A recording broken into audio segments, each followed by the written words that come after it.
नमस्ते। आज हम डिजिटल सुरक्षा की दुनिया में थोड़ा गहराई से उतर रहे हैं। हाल में कुछ बड़ी और सच कहूं तो थोड़ी चिंताजनक घटनाएं हुई हैं। एक तरफ अमेरिका की स्पाई सैटेलाइट एजेंसी में सेंधमारी, तो दूसरी तरफ एक पॉपुलर डेटिंग ऐप से हजारों निजी तस्वीरें लीक हो गई। हम्म हमारे पास इसके लिए स्रोत है cyber tsunami, spy satellites, dating apps और डिजिटल एक्सपोजर लेख के कुछ हिस्से। तो आज का मकसद है इन साइबर सुरक्षा मामलों को समझना और ये देखना कि ये हमारी डिजिटल दुनिया की कमजोरियों को कैसे उजागर करते हैं। सोचिए कितना कुछ दांव पर लगा है। चलिए इसे जरा खोल कर देखते हैं। तो सबसे पहले बात करते हैं अमेरिकी राष्ट्रीय टूही कार्यालय यानी एनआरओ की। हाँ, एनआरओ जो जासूसी सैटेलाइट संभालता है। उनके एक unclassified portal acquisition research centre या एआरसी, उसमें हैकिंग हुई। अच्छा, ये वही पोर्टल है ना जहां वेंडर्स सरकारी टेक कॉन्ट्रैक्ट्स के लिए बोली लगाते हैं। बिल्कुल वही। अधिकारी तो कह रहे हैं कि कोई क्लासिफाइड डेटा मतलब गोपनीय जानकारी लीक नहीं हुई।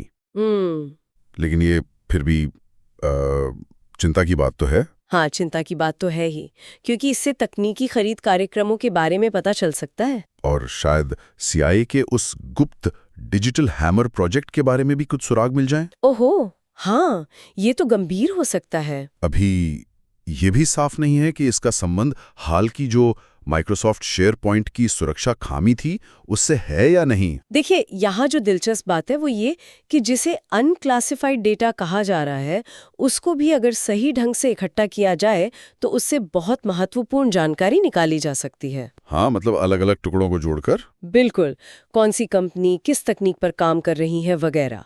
ये घटना असल में दिखाती है कि सरकारी सप्लाई चेन कितनी सुरक्षित है और ये क्लासिफाइड बनाम अनक्लासिफाइड सिस्टम के बीच की जो रेखा है वो कितनी धुंधली हो सकती है। सही कहा।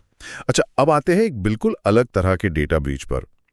टी डेटिंग ऐप, सुना है इसके बारे में? हाँ, सुना है, महिलाओं के बीच काफी पॉपुलर हुआ था शायद। हाँ, और इसे सुरक्षा पर ध्यान देने वाले प्लेटफॉर्म के तौर पर प्रमोट किया गया था। अच्छा, लेकिन हाल ही में इससे 72,000 तस्वीरें लीक हो गईं। 72,000!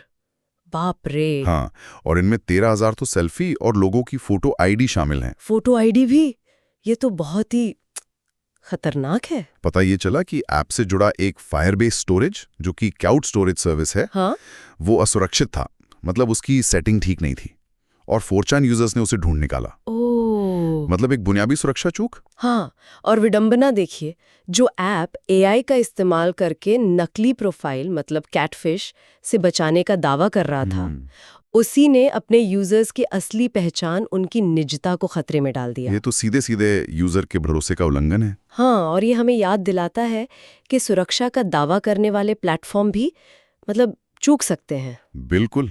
निजी डेटा, खासकर पहचान से जुड़े दस्तावेजों का लीक होना, ये बहुत गंभीर बात है। ये एक जरूरी सवाल उठाता है, हम इन ऐप्स पर कितना भरोसा कर सकते हैं आखिर? सही सवाल है। और जहां ये ऐप्स भरोसा तोड़ रहे हैं, वहीं साइबर अपराधी भी पीछे नहीं है। ब्लैक सूट रैंसमवेयर गैंग का मामला देखिए। हाँ, उनके डार्क वेब ठिकाने पर ऑपरेशन चेकमेट के तहत छापा मारा गया था हाल में। लेकिन सुनने में आ रहा है कि वो फिर सक्रिय हो गए हैं। जी हाँ, माना जा रहा है कि इसके सदस्य अब क्योस नाम से काम कर रहे हैं। रैंसमवेयर समूह अक्सर ऐसा करते हैं, कानून प्रवर्तन से बचने के लिए नाम बदल लेते हैं, तरीके बदल लेते हैं। मतलब ये पकड़ में आने के बाद भी रुकते नहीं है? बिल्कुल नहीं। अच्छा, एक और मामला है ब्रिटेन का। हाँ, वो यूनिवर्सिटी छात्र वाला ऑली होलमैन। हाँ, वही 21 साल का छात्र। उसे 1,000 से ज्यादा फिशिंग किट बनाकर बेचने के जुर्म में 7 साल की सजा हुई। सोचिए, 1,000 से ज्यादा। और वो टेलीग्राम पे अपने ग्राहकों को सपोर्ट भी देता था। 3 लाख पाउंड से ज्यादा कमाए उसने। ये दिखाता है कि साइबर अपराध कितना आसान हो गया है। ऐसे टूल किट बनाकर बेचने से तो कोई भी, हाँ, कम तकनीकी जानकारी वाला भी फिशिंग कर सकता है। सही बात है। एक और मामला भी तो था, वो सुरक्षित मैसेजिंग ऐप वाला। एनक्रोचैट। हाँ, एनक्रोचैट। वो तो 2020 में बंद हो गया था। लेकिन पुलिस ने उसके पुराने डेटा का इस्तेमाल करके एक ड्रग तस्कर को पकड़ा। तो कमाल की बात है कि पहचान कैसे हुई? कैसे? चैट में उसने अपने पिता की ब्लैक ऑडी A3 कार का जिक्र किया था। उसके पिता संगीत जगत में जाने जाते हैं। अरे वाह! मतलब एक छोटी सी जानकारी। हाँ, बस उसी सुराग से पुलिस उस तक पहुंच गई। ये दिखाता है कि पुराना एन्क्रिप्टेड डेटा भी अब पूरी तरह सुरक्षित नहीं माना जा सकता।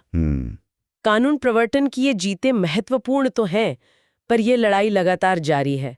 साइबर अपराधी बहुत अनुकूलनीय हैं। तो कुल मिलाकर आज की चर्चा से ये तो साफ है कि चाहे वो एनआरओ जैसी बड़ी जासूसी एजेंसी हो या हमारे फोन में मौजूद कोई ऐप, डिजिटल सुरक्षा एक लगातार बनी रहने वाली चुनौती है, हर स्तर पर। हाँ, और संवेदनशील जानकारी, चाहे वो वर्गीकृत हो या ना हो, वो गलत हाथों में पड़ सकती है। और ये सिर्फ बड़ी संस्थाओं तक सीमित नहीं है। बिल्कुल नहीं।